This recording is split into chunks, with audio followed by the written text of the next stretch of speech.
Free will or predeterminism? Openness or predestination? This question is one of the main ones that gets asked of me from over the 40 years I've been working with astrology.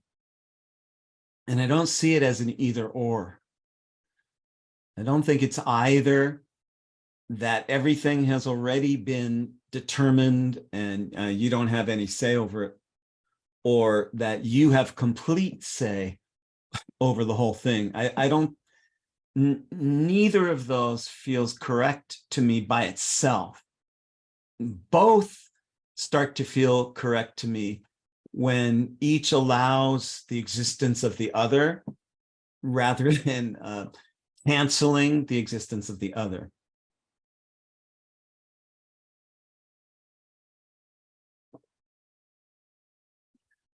If it was just predestination and everything unfolding throughout the history of human beings and on the planet Earth, even things unfolding before or after the whole history of human beings, if everything is already set in stone, that kind of reduces the creative participation of human beings down to an almost just impossible version. If we can't make any difference on anything, it's really kind of like, why bother? Why would our souls have reincarnated? I don't think that's it, but neither do I think that nothing is predetermined and everything is up for grabs. Working in astrology, especially soul level astrology, which is the version that I created in 1987 in response to one of Joseph Campbell's last requests that humanity comes up with a whole new creation story to replace the old ones that are killing everything.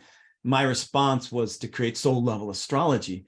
The birth chart is only important to me insofar as it opens a conduit to your core nature or your soul. And when the birth chart opens that conduit, I no longer am very interested in the chart at all. I'm interested in you. I'm interested in your soul. This is based on the idea that a deep part of you was here before and chose to come back in order to get a few things done. And if that's true, then that part of you knows why you came back more than any other part of you. So even when your daily mundane consciousness is confused and stupefied and perplexed and uncertain, which most of our daily consciousnesses all around the world these days go around in the states of being completely stupefied and mystified and perplexed and overburdened, some part of you isn't. Even when you're at your craziest, some part of you is lucid. And that part of you, your soul, was on a reincarnational arc from its first human lifetime to back to spirit, and then back to earth in its second human lifetime, and then back to spirit, and then back to earth, and then back to spirit. That dance, that multidimensional tango from spirit to matter and back again, has its own themes, its own arc, its own color and taste and mythopoetic resonance. This life is just one chapter of that greater book of all of your lifetimes, past and future. Your present life is but one chapter of a greater book.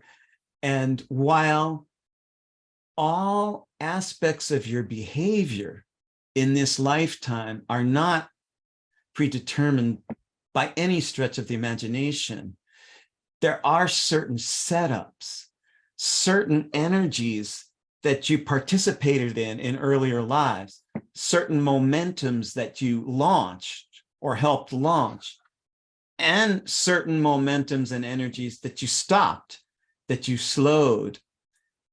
They don't all begin and end with a single incarnation. They transcend death and become reconstituted in your next life, but not exactly reconstituted, because life and death are far more organic than that, rather than machine-like. So a certain amount of karma is reconstituted, but always in some new way from life to life to lifetime.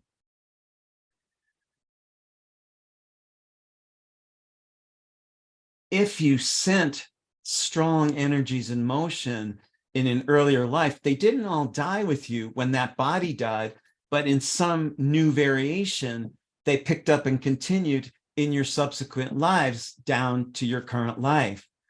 And so even though all of your movements are not completely predetermined, there are energies that are built up and themes and relationships, especially relationships with people you travel with, like a pod of dolphins from life to life. You leap out of the physical plane, not all at the same time, usually, but you leap out of life back to spirit, and then you leap back into life. And sooner or later in that incarnation, or maybe the next one, some of those other dolphins from your earlier pods will be swimming alongside you, but usually in different roles. Instead of being somebody's daughter, you're somebody's husband or brother. And so the free will comes in when you wake up out of the fate condition.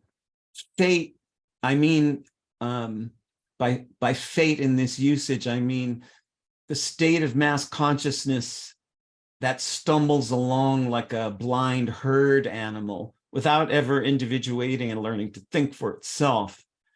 The common state of humanity, getting pushed around, going along with the herd without waking up.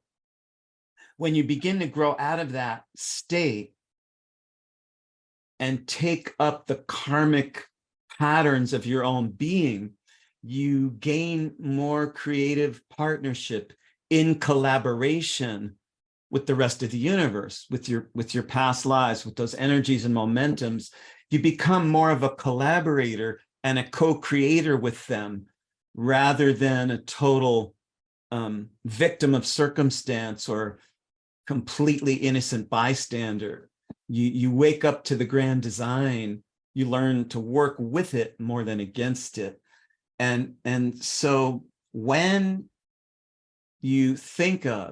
people around you think of astrology and spirit in terms of predetermination or free will, if you get rid of the or and you look at it as predetermination and free will, you gain an artistic incentive.